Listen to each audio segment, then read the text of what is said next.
امام محمد بن حسن الشیبانی جب بصرے آئے نا، امام اعظم ابو حنیفہ کے شاگرد تھے تو بہت وجیح تھے، اور پھر تہجد گزار، شب زندہ دار. تو یہودی مناظرہ کرنے کے لیے راستے میں کھڑے ہو گئے کہ ہم مسلمانوں کے امام سے ایسے سوال کریں گے وہ چکرا کے رہ جائیں گے. اب مسلمان بھی کھڑے تھے کہ دیکھیے کیا منظر ہوتا ہے. امام محمد کا چمکتا ہوا چہرہ، روشن پیشانی، سر پہ جو ہے وہ سنت کا امامہ اور جسم پہ سنت کا جامہ. جو ہی آئے نا، گھوڑے پہ سوار تھے، تو جو مناظرے کے لیے تیار کھڑا تھا اس کے لبوں پہ کلمہ جاری ہو گیا. تو مسلمانوں نے کہا تم تو مناظرے کے لیے آئے تھے، تو یہ کیا ہوا؟ تو اس نے برجستہ کہا جب میں نے امام محمد کے چمکتے ہوئے چہرے کو دیکھا تو میں نے کہا جب مسلمانوں کا چھوٹا محمد اتنی شان والا ہے تو بڑا محمد کیسا ہوگا. یہ شان ہے خدمت گاروں کی، سرکار کا عالم کیا ہوگا.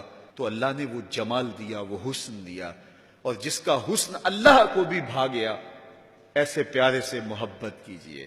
دیکھیے کسی سے محبت کرنے کا سب سے بڑا داعیہ اس کا حسن ہوتا ہے، اور اگر یہی داعیہ ہے تو پھر آؤ نا حضور سے محبت کیجئے.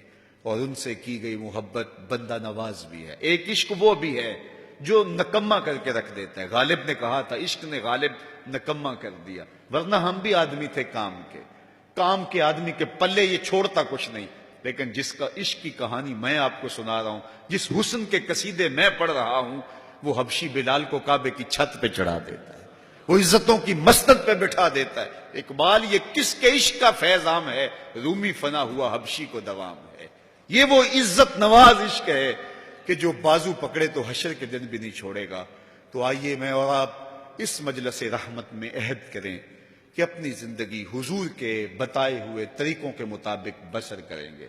ہم حضور سے ٹوٹ کے پیار کریں گے، حضور سے محبت کریں گے.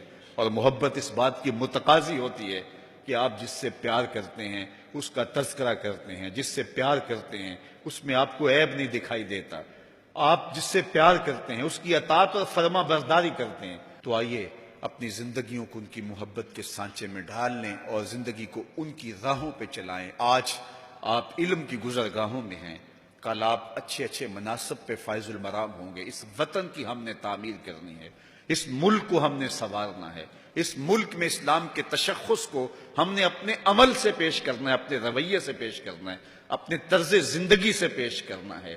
ہماری زبان کبھی بھی جھوٹ نہ بولے اس لیے کہ ہم حضور کے غلام ہوتے ہیں. ہمارے رویوں میں خوبصورتی رہے اس لیے کہ ہم حضور کے غلام ہوتے ہیں. اور وہ دن آئے کہ اس ملک کی باغ ڈور آپ سنبھالیں تو ایک اچھی قوم کی صورت میں ہم دنیا کے اوپر سرخرو ہو کر کے جو ہے وہ سر اٹھا کے چل سکیں. آج پوری دنیا پہ اگر جانا ہوتا ہے تو ہمیں وہاں جا کے شرمندگی ہوتی ہے کہ ہم وارث تو حضور کے ہیں لیکن ہم کہاں کھڑے ہیں اور یہ لوگ کہاں کھڑے ہیں. تو آئیے میں اور آپ اپنی تعمیر کیجئے، اپنی شخصیت کی تعمیر کیجئے، اور حضور کی محبت تعمیر شخصیت کی ضمانت بنتی ہے.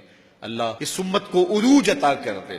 بٹکے ہوئے آہو کو پھر سوئے حرم لے چل، اس شہر کے خوگر کو پھر وسعت صحرا دے. میں بلبلے نالہ ہوں اس اجڑے گلستاں کا، تاثیر کا سائل ہوں محتاج کو داتا دے.